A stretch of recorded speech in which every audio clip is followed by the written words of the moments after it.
Here's an easy thing to do, another little trip that you can do here. You have a 90 and you just want to kick it up a little bit to get into a box, and you're going down. This is a kick 90. So if you have a 90, you put that up.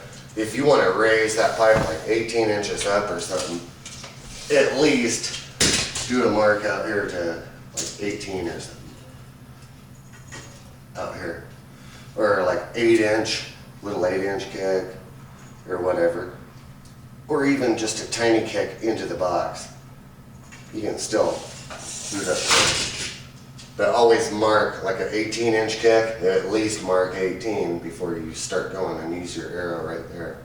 And then kick it up how much you want it.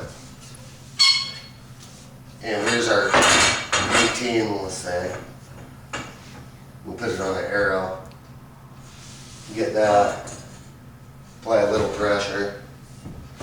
And there it is. Or you can go like that and grab it with your bender and sort of pull it up just a tiny bit. And there you go. You don't have to stick nothing under it. You just use pressure with your bender. Now you can go up like 18, just say a little kick. There's 12, 16,